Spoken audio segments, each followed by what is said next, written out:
Welcome to this very special episode with Dr. Alexis Karris. It's our end of year episode, and I wanted to bring someone on that not only can help us wrap up the year, but also launch us into the new year. Welcome, Dr. Karris. Good to see you. Good to see you too, Diana. Thanks for having me. Yes. This is the third time that I've interviewed you. Yes. The first time was on positive psychology and goal setting. And then the second time was on infertility and pregnancy loss. And today we are going to talk about the new year, about the podcast, but also about our friendship. A personal introduction to Alexis before I give you the professional one. She is one of my very best friends, and we have been friends for 21 years. That seems outrageous to me. Yes. It's been a long time. We've been friends a long time, almost half of my whole life. So yes, we've been friends a really long time, and a lot of our friendship actually has been built around psychology, which is kind of cool because we went to graduate school together and we became psychologists together, and we talk about psychology a lot, but also just talk about our own personal lives as well. Dr. Karris is also a professor of psychology. She received her PhD in clinical psych from the University of Colorado at Boulder, went on to UC Santa Cruz, and now is at Metro State Denver, where she teaches positive psychology. A lot of her research has been in strengths and looking at how positive character strengths in college students relate to mental health outcomes, such as depression and drinking and anxiety and well-being. And she is on the heels of final exams right now. You finished up your final? I just finished yesterday. Very exciting. We had a conversation. Our prep for this podcast was basically me on a run and you driving to go give a final exam and just sort of checking in. Are we going to do it? Right. That's about it. It's about a normal day for both of us, isn't it? Yeah, normal day. So welcome, Alexis. Good to have you here. Thank you so much for having me. I'm so lucky and grateful for our friendship and really excited to do this end of year interview where we go back and forth a little bit with some questions.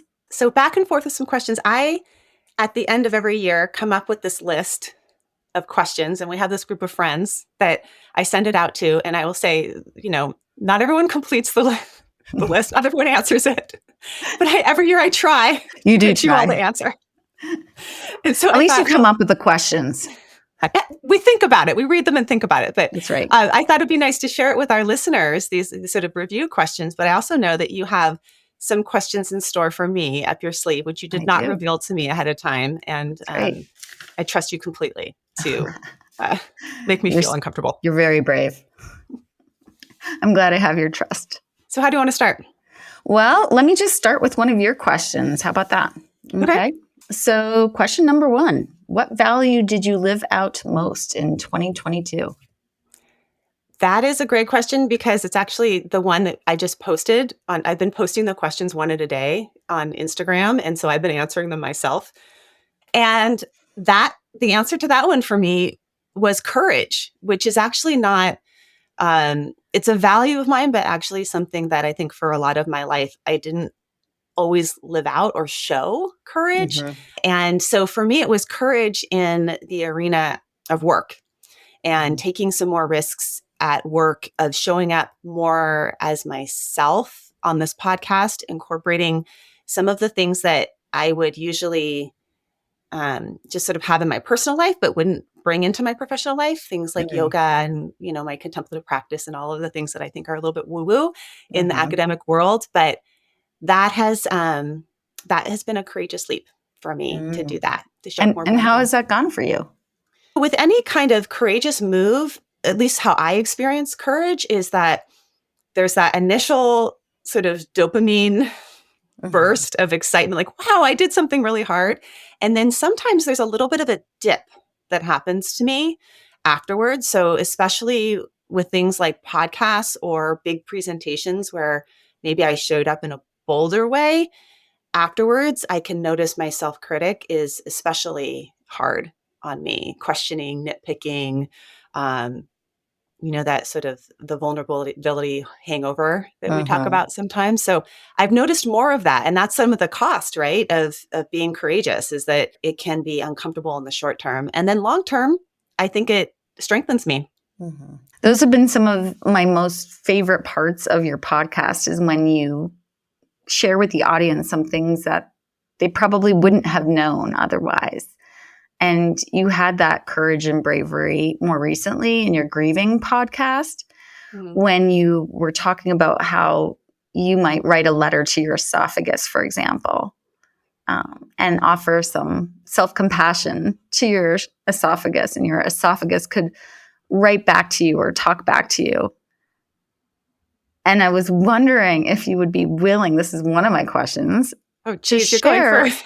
Yeah. I'm going right in. You just Right opened there, the door Alexis. about values. And Uh-huh. so your value of, that you've been really courageous. And that was actually one of my questions was like, could you tell us a little bit more about that? Are you willing to do that today? Or does Yeah. that Well, feel too intense? Too intense. it's well, yeah, it always feels too intense. But I will Right. say that's actually the line that I had. So I have this beautiful editing software where I can just take out something if I want to take it out. And I Okay. got to that line and I was like, oh, I just kind of want to take that whole, like, why did I say that? I want to take that whole thing out. And Mm-hmm. it's one of those in the moment when you're interviewing, it just came to my mind. It flowed through me. It was the truth. And so the relationship with my body is something that I've shared a lot more about on the podcast and really just disclosed. It was about a year ago that I disclosed in a professional way about my history. Mm-hmm. And my esophagus in general is like the part of my body that I have the most sadness and shame around. That and my teeth. Mm-hmm. And you know this, Alexis, because they're like they like hold my history. Mm-hmm. And no one really sees them, unless you're my dentist, Dr. Heno, the best dentist of all time, that will go Mm-hmm. in, works on my teeth, and I feel so anxious every time he does it. But and I think maybe it was a couple years ago, I had a scope down my esophagus, and I remember going into that scope feeling like the doctor was seeing everything about me, like my whole history, by just going Mm-hmm. down my Mm-hmm. esophagus. It's related to my eating disorder, obviously, many years of struggling with bulimia. Yeah. And I appreciate you sharing that vulnerability more directly with the audience because we all have those shame centers and parts of our bodies that we want to talk to and nurture and have some more self compassion. And we can often feel like these are things that we've worked through in our lifetimes through graduate school, our own personal therapy, and so forth. And yet they can creep up at all times of life too, right? Mm-hmm. Um, I feel the same in my own life. Yeah, so And tables turning here, oh Alexis. How gosh. about for you? You open the door a tiny bit, Hmm. open it some more. Okay, so I guess the value that I lived out the most in 2022 was probably um, just heightening my consciousness. I think that this is a year where I have been able to see things and people for what they truly are and are capable of versus the way I would like to see them. And, sometimes we don't want to see, specifically for my mother. And so I feel like I've been able to see her flaws and really kind of absorb the enormity of what that means for me as the daughter of her. And I can't go back. I cannot go back. So, really sitting with the pain and the clarity of what that relationship really is and what it isn't, and what the capabilities are and what they are not. That's been really kind of what I've most taken out of 2022 in terms of Mm. my concentration. Yeah, Yeah. it really is such that example of we've talked a lot about in the podcast about experiential avoidance. And we think that by not looking at something or not feeling it, whether it's our esophagus or our relationship with our mother, that somehow we're protecting ourselves from it. But it's actually in turning towards it and seeing it clearly. Mm-hmm. It's like you're doing your own personal scope of your mom, like, A total okay, yeah, personal growth. what is really there that's real? And how have I blocked myself from that? And then we can move into acceptance and potentially action if action is needed, or inaction by choice, as opposed by inaction by avoidance, which is different. And that Exactly. I've had some good long phone calls with you around that. Yes, you've been incredibly, incredibly helpful. And it's amazing to me that it's taken me so long. I'm almost 45 years old, and it's only now. It's not that my mother has been any different, it's just more of a like aha moment for me now to have that clarity and to be able to process everything and look at it. And there are benefits, no doubt, no doubt. It's painful and there's a grieving process to it, but I think that ultimately these are the experiences and the moments of self-reflection that help us grow as people. I feel like relationship with parents, pretty much everyone has at least one parent they struggle with. What advice, based on what you've been through in this clarity this year, would you have for folks around their relationship as adults with their adult parents, either living or dead? Just to not be afraid to explore that relationship internally, really see things for what they are. I thought listening to other podcasts about what were really helpful to me, including some of yours. But I think I benefited the most from reading Adult Children of Emotionally Immature Adults. That book really Oh my gosh. resonated with Meg me. just recommended that to me. Uh-huh. Meg McKelvey, our common friend. Yes. That book just, Yeah. I felt like it was written for me. And it made sense of everything I had experienced growing up as a child and as a young adult to current day experiences and interactions that I have with my mother that have been frustrating Mm-hmm. and difficult. And so learning from someone else, and this is, an area of specialty, really helped me gain this understanding of how to just conceptualize my relationship with my mother. So I would highly recommend reading some of the books, listening Mm-hmm. to the podcasts that can really help you explore those relationships where you might be working with someone who really just doesn't have the capacity to have an intimate relationship. Yeah. And a lot of the work, as you said, is about you with yourself. Yes. Your relationship with your mother as you hold it in your memories and your current experience and your ruminations and your desire to control. All of that is really and it's an inner job, and it may or may not show up externally in how you um, relate to them. So yeah, Yeah, that's great. exactly. It's completely Yeah, 100% internal. yeah, great. Thank you for that recommendation. Yeah. Okay. What did you let go of this year, Diana? Oh, I have really, really, really let go of changing my parents in any way. Speaking about parents, Uh-huh. I I just don't. I just love them for completely who they are, which has been, our relationship with our family members is Mm-hmm. the one that I think oftentimes we hold on to. So I feel like I don't feel that urge anymore to correct them or use judgment to kind of encourage them to be different. And I see them in a way where I appreciate them a lot more. And I Mm-hmm. actually think that is a gift that I have received from my clients Mm. because I've seen the transformation that happens for my clients when they do that with their loved ones or they do that with their partner, where they just fully accept who this human is, let go of trying to control or change them, and look for the nuggets that they can appreciate and Mm-hmm. water those. So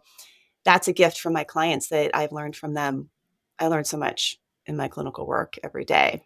And does that still hold when your parents might get on your nerves or say something that's upsetting to you? Like what happens in those situations that are Well, it's inevitable? not that I don't get irritated, Mhm. but I still can get irritated, or I have that eye roll moment, or as we all do.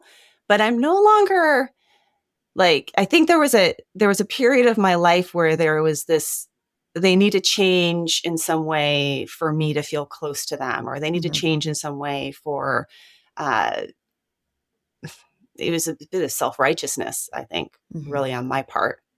Um, and I notice the irritation, or I notice the judgment, or I notice whatever those old patterns are, and I'm just able to drop it.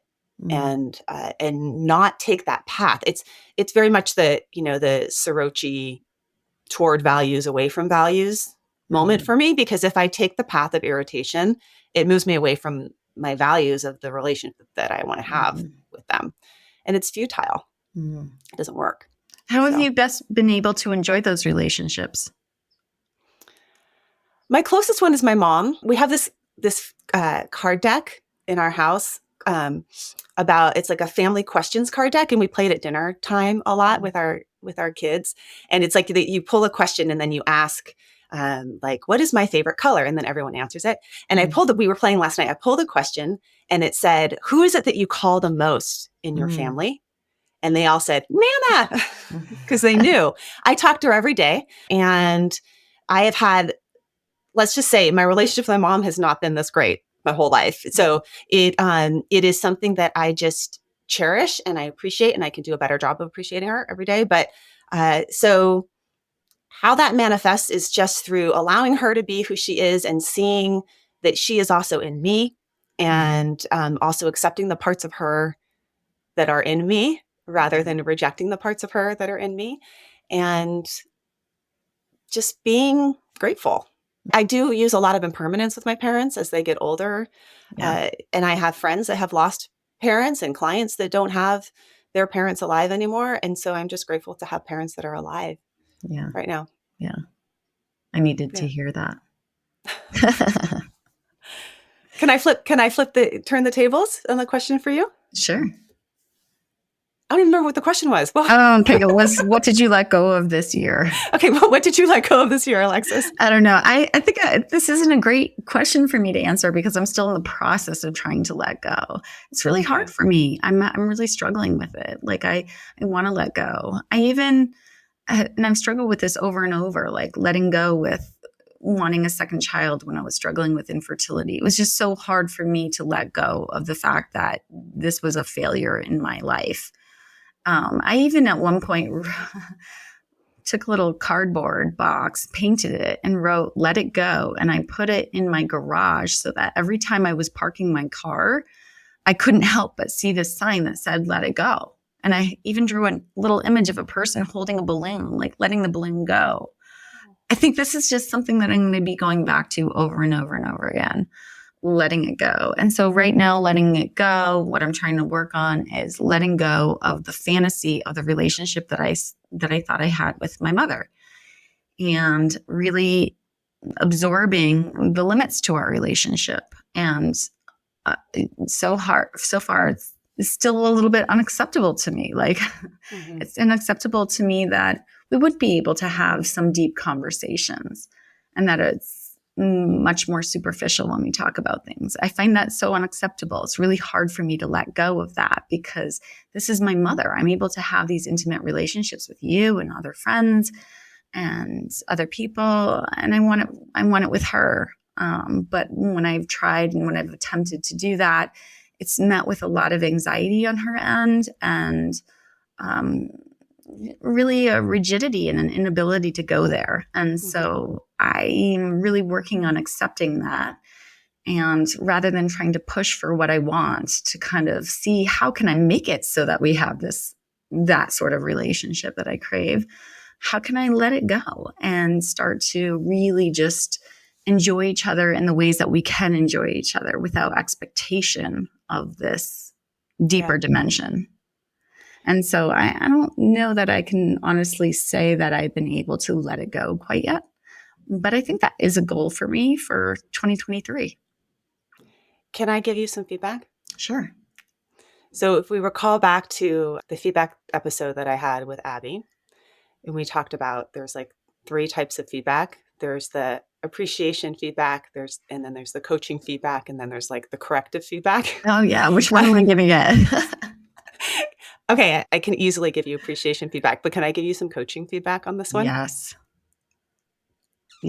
So I wonder about, and this is just on the heels of the Francis Weller grief episode about the 5 gates of grief. And one of those gates is grieving what we expected but did not receive. And if we think about your struggles with infertility and Mm-hmm. the struggles with now you're also talking about your mom, sometimes the block for us in letting go, and I think letting go is something we just repeatedly do. It's like Mm-hmm. taking a breath and taking an exhale. It's like we repeatedly exhale, right? We repeatedly let go. But sometimes what prevents us from letting go is that we don't want to feel grief. Mm-hmm. And that there may be some like grief work there, which I know you've Mm-hmm. done, but there may be some grief work there around what you expected and did not receive. Absolutely. I think you're right on. And that's the area where I want to spend more time because I think that's going to be my pathway through. And I've had some more moments of just crying, literally crying and processing thinking on my own. But I'm actually planning on trying to find someone that will help me assist in this process on a professional level too. Yeah. Um, I think that's just so critically important. I had that sort of support when I was grieving through infertility and loss. And now I'm looking for it for processing the grief of, what I hoped for in my relationship with my mother. Yeah. Yeah. Yeah. Grieving Yeah. with someone else is always helpful. Good. Yes. Okay. Yes. If not you. Okay. Ready for another question? Yeah. Ready. Okay. What book impacted you most in 2022? I already said what mine was, and that was Mhm. Adult Children of Emotionally Immature Parents. Mhm. So, what book would you say impacted you the most? This is like children. I cannot, it's so hard to choose one because Mm-hmm. I have the podcast books, right? So the books Mm-hmm. that I read, Dopamine Nation is the one that always comes to mind. Mm-hmm. But there actually is a book. I don't know if I had talked to you about this. So I have like the books that I keep on my table that I read in the mornings, Mm-hmm. and one of them, and the reason why it impacted me is an interesting one. So one of them is The Inner Tradition of Yoga by Michael Stone, and it's one of the most beautiful descriptions of yoga, and more of the the lived experience, not just the asana of yoga, but like the lived experience of yoga and philosophy of yoga that I've ever read. One of those profoundly beautiful books. And so I've been reading and rereading this book.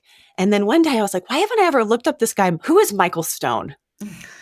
Like, I've never looked this guy up, right? I just have been reading his book and just loving it. And who is he? So I look it up and he's dead. Mm. And he died potentially of a drug overdose. No way. And he had most likely had bipolar disorder. He's a very well known. Mm-hmm. He's still, like people still follow him on Instagram, and there's all these teachings of his online, and so the reason why that was the most impactful book is because now I read it with a different lens when I Sure. read it of here's this person that I put on this pedestal of having his whole life together. And was he writing this when he was manic? Was he writing this when he was using? Was he writing this when he was well? And Mm-hmm. which parts were informed by which? And it just it made me feel so, I'm like really touched by this, obviously. It made me feel so human in my own struggles and also in what I see in my office of like clients that on the outside maybe look like they have everything together and that they have beautiful families or beautiful careers or whatever, or beautiful people. But inside, the reality is we're all human Mm-hmm. that struggle. So Michael Stone's Inner Tradition of Yoga, Mm. most impactful book. I love it. I love it. If you wrote a memoir, if you wrote a book about 2022, what would be its title? Coming up for air. This is a line that Meg McKelvey, our shared friend, has said to me a couple times when I like called her, and she's like, you just need to come up, you just need to come up for air, or these moments of coming up for air. And I think especially, here we are in post-pandemic or whatever people want to describe about that, of just this really intense time. And there's been pockets of feeling like this year has been a feeling of coming up for air at times. And then, but it's coming up for air to then go back under. It's not like I'm fully floating on it by any means, but what it means to me to come up for air and having an understanding of what helps me come up for air, and it's friendships or nature, or for me removing myself from my life sometimes to come up for air and see clearly about what how I want to spend my time, what really matters to me. So if you were to look back, do you have like a daily planner, like a tangible daily planner, or do you have everything on your phone? I actually don't know this about you.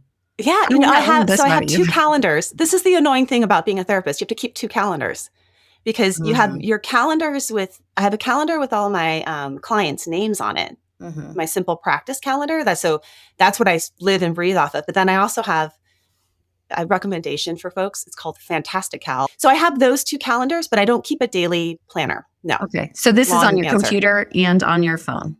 Phone calendar. Yeah. Phone and computer. So it's phone/computer. Yeah. Okay. Yeah. So if you were to look back on it from 2022 and all the events and all the things that you did, the trips, I don't know, baseball games, that sort of thing.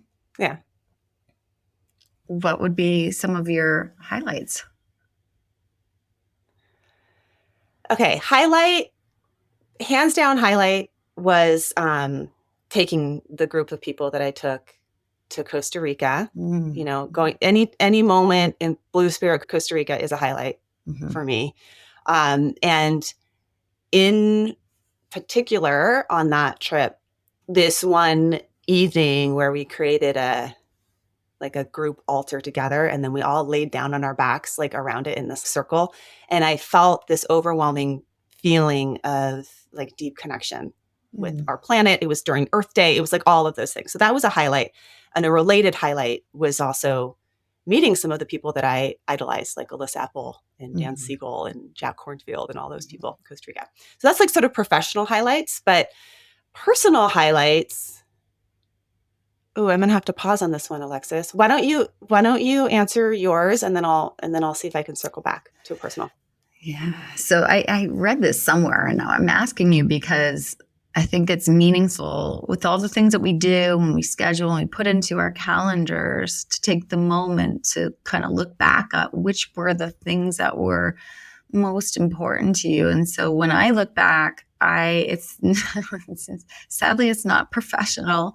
I don't think I can think of a single professional experience that just really kind of jumps out at me. It's probably all those little micro moments when I'm teaching where I make real meaningful connections with students. So I didn't necessarily put it into my calendar sort of thing, but it just happens. And usually it happens because I'm attuning to what the student is saying or needing, and we're able to have a meaningful interaction and connection. So those moments, those small moments that happen frequently with colleagues, with students, those are kind of really good. But when I look at the things that I actually scheduled, it's always the birthday party dinners, or the times that I'm getting together with my friends. I scheduled an impromptu, okay, I'm going to head to Boulder on Friday, and I'm only going to be able to spend 3 hours with my best friend from college, but I haven't seen her in forever. And we're just going to go to a coffee shop and sit and chat. And I literally did that. It was in my schedule. We did it.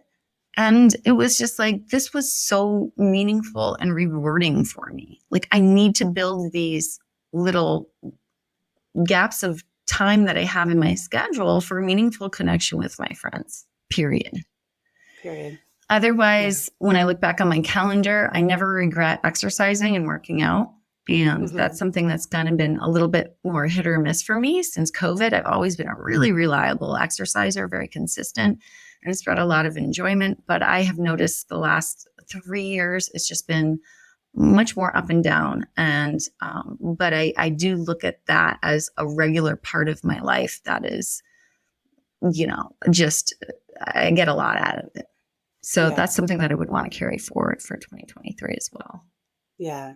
Yeah, those highlights being such an indicator of what our values are, what bring us meaning and purpose, and also that the small little drops in the bucket that we can feel proud of when the exercise, like over time, that Mhm. consistency is something also to kind of look back on. It makes me think of Daniel Pink's episode about regret and how we can look back on our life. And it tells us a lot about what is important to us. So I was thinking you were going to say something related to your sons, and you have two boys like I Mhm. do. Oh, the most adorable, besides my most adorable boys. Very, very adorable boys. And actually what, came to mind as you were talking about a highlight, which is an unexpected one, is with my youngest son. And I've shared a little bit about like my struggle. I don't think I've shared it on this podcast, but a little bit about my struggle postpartum with him and Yeah. difficulty with attaching because of postpartum. A highlight has been taking him horseback riding. One of his friends rides horses, and she just invited us to go after school on Fridays. And I have a very risk aversive son, like he's does not like to do. He's like me, doesn't like to do anything scary. Mhm. And so the courage, like seeing somebody else do a courageous thing that you love, there is nothing better than that on the planet. Like you feel so excited for them, whether it's your kid getting up on a stage or Mhm. your partner doing something courageous or your good friend doing something courageous. So that has been just a highlight, watching his courage grow and his little sitting up straight and be on this giant horse, this little Mhm. tiny guy. And it's really sweet. His little cowboy boots and all. Yeah. Did you try it too? I have not. Okay, I have good excuses. Part of it is that their saddle is so tiny. My behind would not fit on this thing.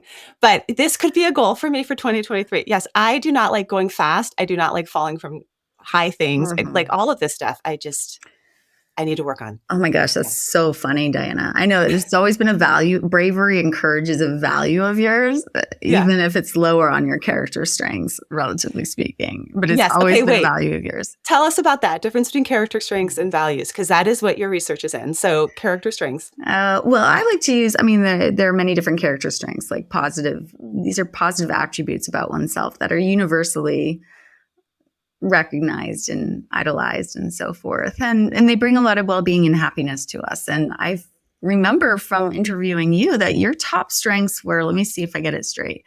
Your first one was love, and your second was kindness. And then I think your third was, help me out. What was your third? I don't even remember. I have to go back and take this. This is something you can actually take the test online. It's Right. out You of can take the test UPenn. Is that right? online, We'll link to it. Yeah. AuthenticHappiness.org. It's Okay. free. You just have to enter your information, but then you'll have 240 questions and they'll all get at your strengths. And the computer will literally generate a list of your strengths from top to bottom. And usually the top 5 strengths are the ones that are more like you, authentically you. And these are strengths that you've had since you were little. You embody them. They're easy for you to display. They're energizing and they create well-being for you. And it's just authentic. You don't have to try. It's just how you are. And so those are character strengths. Your character strengths, your top character strengths may be the ones that you value the most, or they may not. So for you, I think bravery was down the list. It was like my last one, Yeah. Okay. but it's the one that I value the most. Right. So, Yeah. strengths are malleable. We can work on them and we can grow on them. So maybe Yeah. in 2023, you're actually going to go back and you're going to horseback ride and you're going to get on the horse yourself rather than just watching someone else be brave. Right. There you go. Yes. But so one of the assignments that you give your students is around these character strengths. So you have them go and take the character strengths test, and then you give them specific assignments, right? Like Yeah. what are some of the assignments you give them? I really want them to understand themselves and identify in terms of their positive attributes. I mean, it's so easy for our clients, our patients, ourselves to beat up on ourselves and see ourselves for the negative aspects of ourselves. And character strengths are a way to kind of see the good in us. And so I have them take the VIA online through AuthenticHappiness.org. And then I have them really kind of see themselves in those character strengths. Like for me, one of mine is curiosity. And apparently when I was born, one of the nurses dropped something in the delivery room and I turned my head apparently. And so like even since I was first born, I was curious looking around, and I'm still that way. And so I want people to understand and see the stories in their lives, the thread of curiosity or the thread of love or kindness, and see how that has shown up for them in their lives and in all aspects and across the years. And then I want them to actively choose a thing or behavior to do that will do that some more. So for me, like I enjoy running. So how can I use my curiosity to do something different so that I can have more enhanced well-being? Well, that would mean like, okay, well, maybe I'm going to get on a flight and go visit my friend Diana and go on a run with Diana in Santa Barbara, right?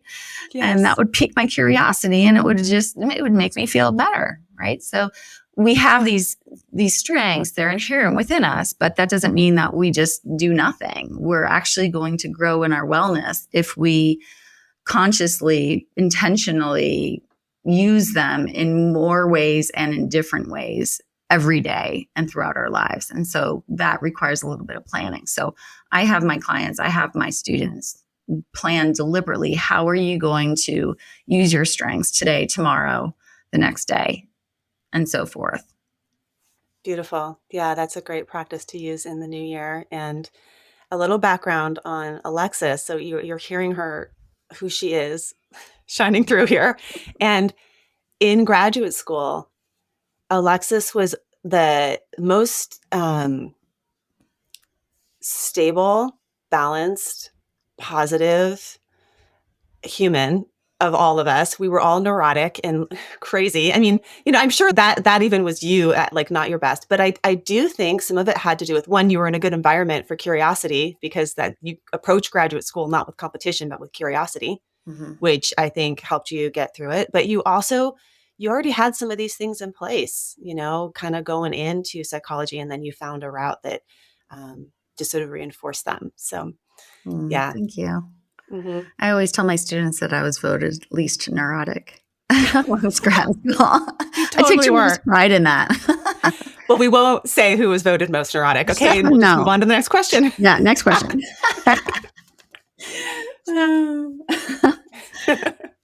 Okay, let's get into habits. Shall we?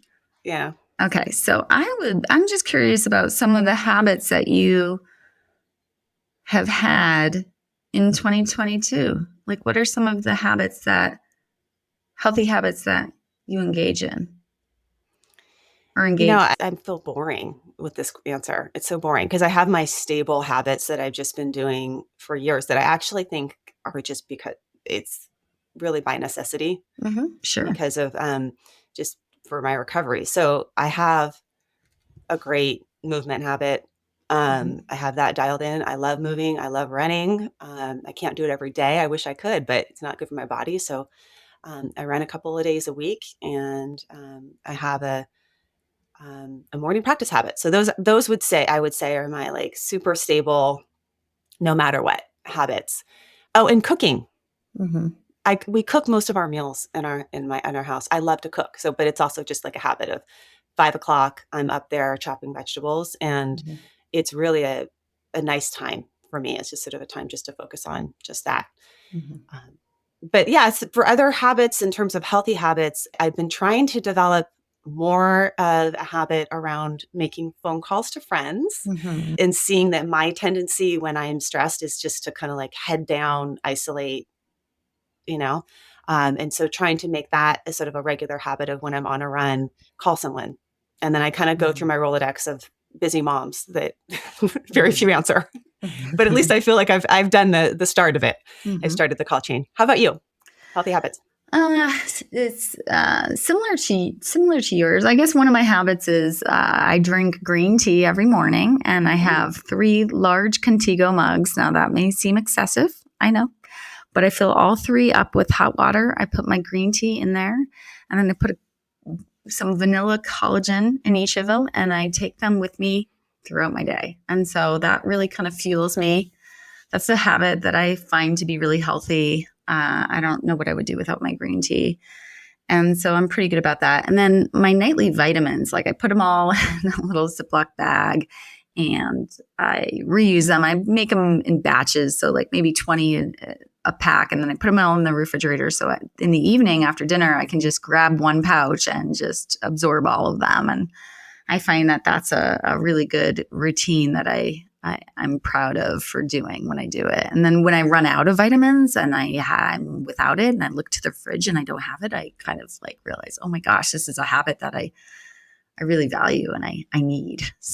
So what are some of those vitamins? Like what are some of the mental health vitamins that you take? I take a really good omega-3 that one of my infertility doctors said this is the one. It's what is it, Alexis? Available. I know. I'm like, okay. We'll I'm all strapped find in. out. I'm all strapped in, so okay, I can't. You'll tell me. Yeah. And then I take a really good vitamin D. I take methylated folate. I have MTHFR, which sounds like a naughty word. It's also known as the mother blank gene. And so I take MTHFR. I take something for that. I take methylated folate for that. I take SAM-E. I also take, I think that's it. Yeah. And then actually at night, I also take 2 strains of magnesium malate and magnesium, is it glycinate? I'll link that down below for you too. I'll give you that specific information, but it's actually not for sleep, but it has helped me with sleep. But I took it when I was going through infertility. I just learned a lot about my body. I think that journey really revealed a lot about what I needed in my own body. And so magnesium was something that just from a physical, I saw that was low and I just was curious. And so I was like, well, what's magnesium? What does it do? And I learned a lot about how magnesium is really important to cell functioning. And it's really kind of affecting the mitochondria. It's kind of like the energy source of everything. So I thought, and it also relaxes your muscles and your nervous system and so forth. And so I just started taking it. And, 6 months later, I had my little miracle baby. So it's not all about the magnesium, I'm sure, but I will say that I have felt fantastic. It has helped with sleep. It has helped with a lot of things for me. Wow. I know everything's individual. So me making sure that I take my vitamins, that I'm well stocked and that they're prepped so that they're easy to access has been probably one of my most important healthy habits. I am so jealous. I'm actually not jealous. I don't get jealous of you. I feel admiration for you, love for you, because that is something that I have such a hard time with is vitamins. That is a habit that I cannot seem to nail down for whatever reason. And I've tried all the different, sort of habit techniques of put it with your, coffee. So I've had like vitamins in my coffee area. So you've given me inspiration to pick that up again and maybe just starting with your list. Because I think also the other reason why I get overwhelmed by vitamins, I feel like I don't know which ones to take. And there's so many, and there's so many people telling me different things. Another habit that you have that I learned from you and then I've modified since you is you have a really good skin routine habit at night. And you have this whole, I remember you showing me this like years ago. You're like, first you have to put on this. And then you quickly, without your skin drying, it still has to be wet. Then you put on this. And then I went to France this summer to visit with my sister-in-law. And then we went to Plum Village. And my sister-in-law, who lives in Paris, and she's American, but she's become the beautiful Parisian, as they all become in Paris. And I was like, what is the skin situation? And she gave me the whole routine. And I came home, and ever since this summer in Paris, I've been diligent about my skin routine. And it's like a process. Will you tell me about it? What's the Parisian skin routine? Well, first you have to go to the Parisian pharmacy to get all the materials. But I'll tell you the general. First, you do an oil wash. So you wash your face with oil. And then quickly, after the oil wash, there's this foam wash. So it's like a double wash. And apparently, if you put the oil on your face and then you put the foam on your face doesn't dry out. So then you do that.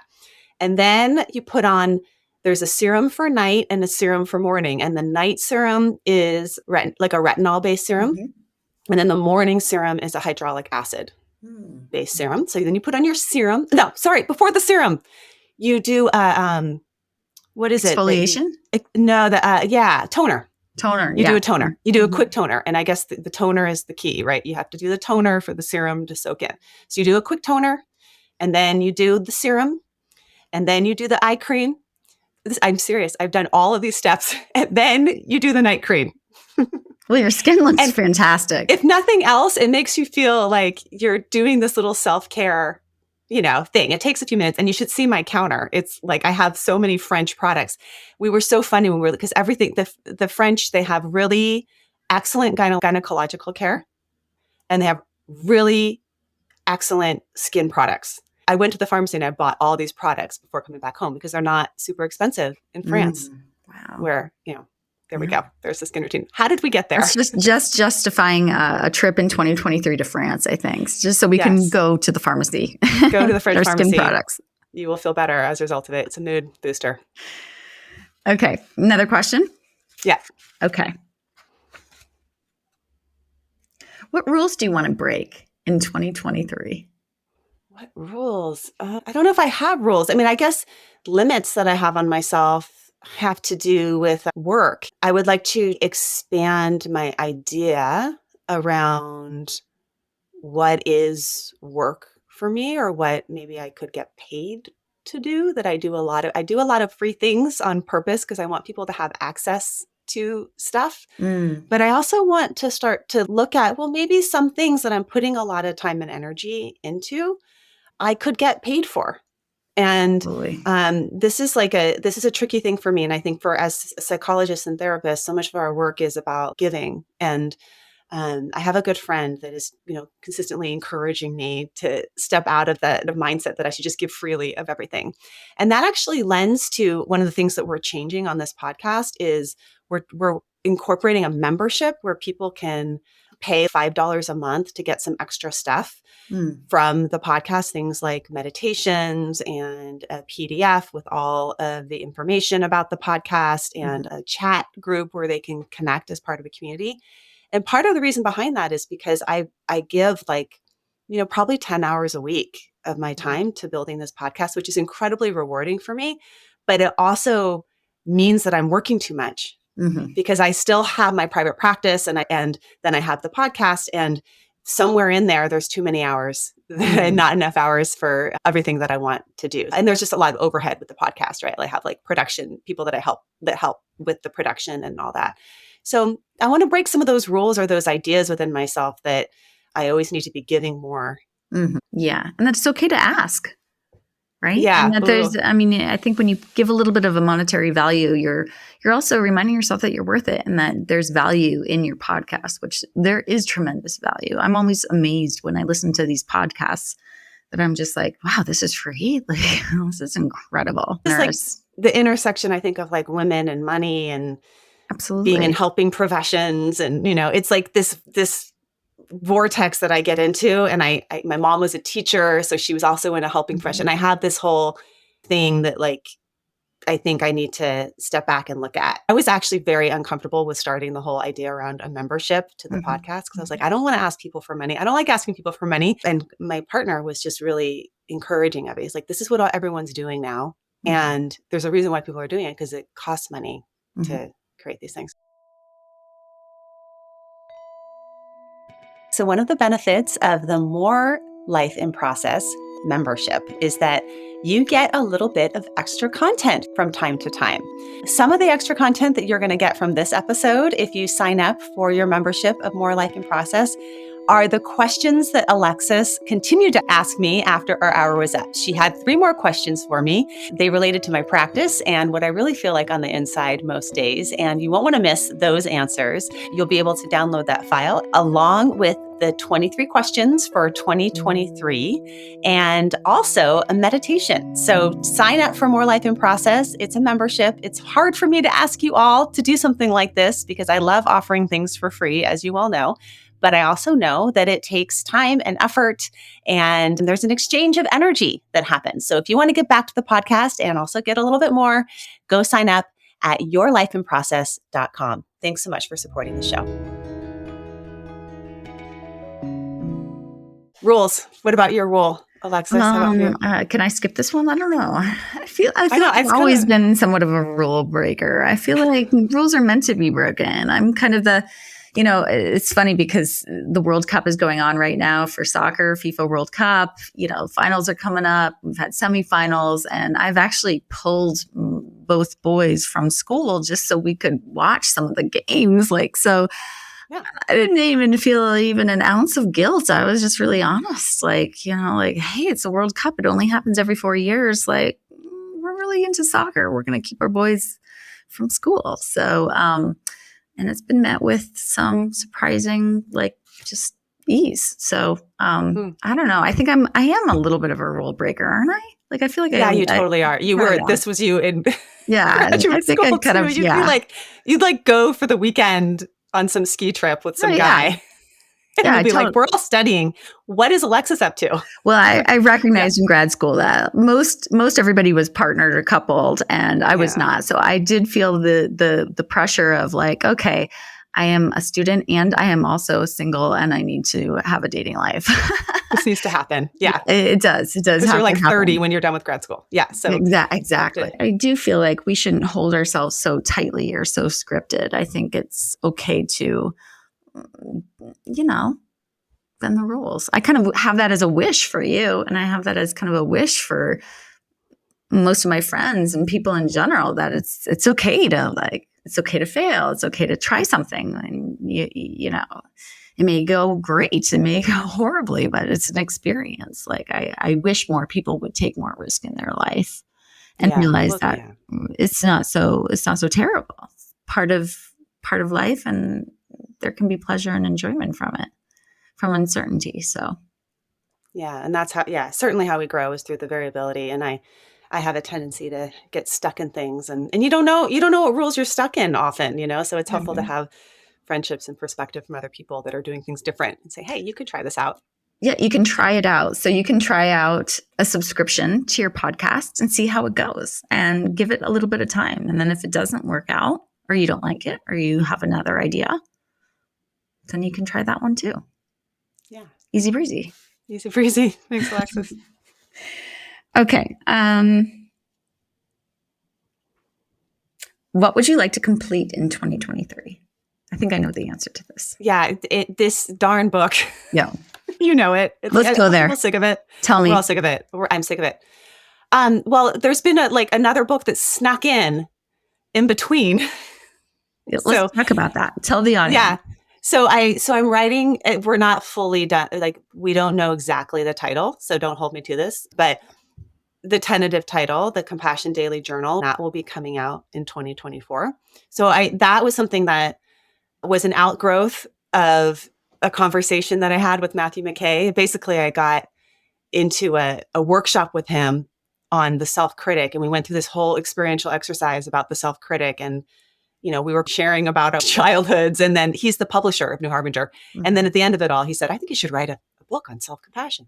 So that's where that came from. And that is going to get completed. But the book I want to write is on striving, and I want to write about my own story, and I want to help high achievers strive differently, and people like you, Alexis, that have figured some things out, like pull your kids from school. And yes, you are a professor with a PhD. So you're not so worried about their academic problems from getting pulled by doing soccer, watching a soccer game. But looking at how successful strivers do things differently and how they can do things compassionately and not get sucked into the rigidity of perfectionism or experiential avoidance or just striving for things that don't bring them satisfaction and joy. And that's been my own life's journey. So I want to write about it. And I fully intend by the end of 2023 to have an agent and have my proposal will be done soon, but to have that contract in my hand to write that book and to get paid to write the book. So I can actually take some time in a sabbatical to go to Greece with you or wherever we go to write our books. How long does it take to write a book? So just walk us through the process. So like you mentioned just now that you are almost done with the proposal. Like what has that been and how long has that taken? And then what are the next steps? Yeah, it really depends on what you write and how you write it. So my writing is like, Saturday mornings from 7 to 9 a.m. or whatever, So the proposal part is the first part. Then you work with an agent who then pitches it to publishing companies. It's almost like being like an actor or something where you have an agent that goes and pitches you to movies or shows. And then once the book is accepted, then there's about a year that you have to write the book itself. And then it goes through this whole sort of editing process. So for the book that I'm writing right now on the Self-Compassion Daily Journal, I pretty much have written the whole thing, and then I submit it to the editors, and then there's this back and forth process where they give editing suggestions, and then after that it goes to the designers, because it's not only what you write, it's how it fits on the page. And so the designers kind of put it on the page and they make sure it all fits in, and then you get the cover. So there's just a lot of post writing stuff that takes a lot of time, and that's why it takes so long. By the time a lot of books come out and I interview some of these authors, they're like well into their next book that they're writing, even though their book just came out. Both of these books seem so appropriate and fitting for everybody. I mean, I can't think of a single person who's mastered self-compassion. And I think that most of us are all strivers, right? If you're listening to this podcast, you kind of are, because you're constantly wanting to, learn more and grow and, those kinds of things. And whether I think the audience is striving parents, I think there's striving therapists, I think there's striving CEOs, I think there's, all different kinds of strivers that listen to this podcast. But that's part of, you talk about this in positive psychology, Seligman's needs for achievement. And you were the one that introduced that concept to me. Like, achievement is one of the things that brings us satisfaction. Yeah, it's one of the pillars of well-being. Pillars of well-being. And there's also Maslow's hierarchy of needs, and we have self-actualization as the very top of that. And so his idea was that most people are moving towards self-actualization, which I think is just another maybe reframe about striving and about how we have a tendency to push forward to be our best selves. Right. I think we all have that tendency, and then we get kind of hooked, right? Exactly. By things that derail us, send us in other directions, or keep us from putting ourselves out there. So, I'm really excited about it. I'm excited about the self-compassion journal too, because I'm integrating a lot of ACT into it. And so there's not a lot out there that is for the general public that is looking at self-compassion and ACT, and it's very applied. Self-compassion isn't something you just read about. You have to actually do it. And so like the ACT Daily Journal, I give a lot of exercises that you apply to your life. That is sort of my whole thing. Is I love psychology, but I think psychology has done not a great job at translating it into our daily life. And it's been so focused on pathology. We haven't been looking at what are the skills that are needed to be well as a human being. Maybe that's why we're such good friends, because you took that route too with positive psychology. Yeah. Yeah, I crave that still. And I agree with you. When I look big picture, I don't think psychology has had that as a focus. And I think that having more tangible, bite-sized, digestible information and skill sets, growing our skill sets on terms of how to build psychological flexibility, how to build self-compassion, it's exactly what we need. Yeah. Okay. Another quick question about 2022. Get ready for it. I want you to think back on your last run, and I want to know how long you ran, what your pace was. No, stop. I do. No, yeah. You're gonna embarrass my slow turtle self. Okay. How about your best run of 2022 then? Okay. Look, your all of 2022, what was your best run? Like, where Pacing were you? was? What was the day? No. Like, I want to know, like, this optimal run. Like, you look back on 2022, what was your favorite run? What was your best run? Okay. Well, favorite run of 2022 was when we were in Plum Village, France, in southern France. And we were staying at this little gîte, which is basically like a little guest house.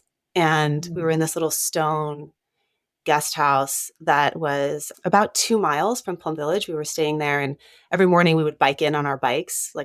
I'd go in really early to go to the meditation, and the kids would come in later, like around 7.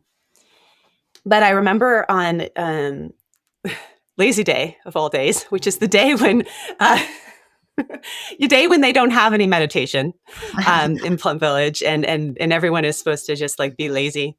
My lazy day was waking up and going for a run, and the area around there is just fields of sunflowers. And I went on this run, and I remember hitting this field, and it was kind of like sprinkling, and hitting this field of sunflowers, and there was a rainbow.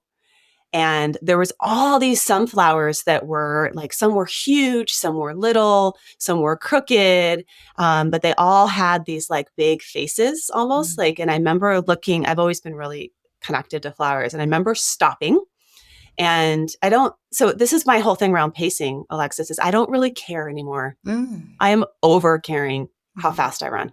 Mm-hmm. I do not care. So I stopped, and these sunflowers I saw as like, the word is Sangha, my community. Mm. I saw as my friends. I saw as my family. The little ones I saw as my children. Mm. The ones that were kind of old and that were kind of getting crinkly around the edges, my parents. Mm-hmm. And sorry, you're not old parents, but yeah. And I felt this like, this is it. Like, the humans are just a field of sunflowers. And maybe I was a little bit in the energy field of Plum Village and Thich Nhat Hanh and way too interconnected at that point in time.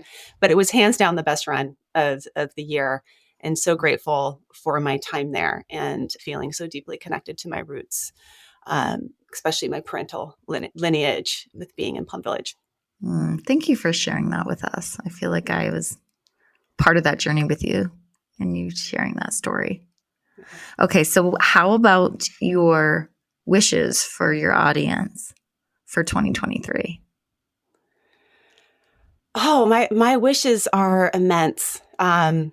One, I wish that you have that feeling in some way or another, whether it's through connection to nature or connection to a community, that you do not feel alone on this planet, that you feel supported and bolstered and connected. And so whatever way that you get that, I hope that you nourish that for yourself.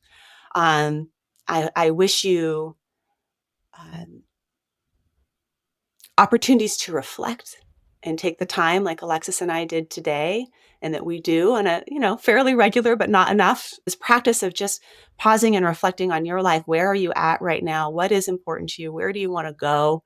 What rules do you want to break? Some of these questions. And I do have all the 23 questions for 2023 available for you, and you'll get access to all of those. So you can answer these either alone or with your partner, or with your family or your dog, or around a fire with others. So give yourself time to reflect. And yeah, those are my wishes, community and reflection. Wonderful. Thank you so much, Diana. This has been really a fun process. Thank you, Alexis. It's so good to spend an hour with you. And I kind of forgot that we were doing a podcast for a little bit. I did too. Yeah, good. Thank you so much. You. More to come. I'm sure people want to hear more from you. Bring you back. Oh, thank you.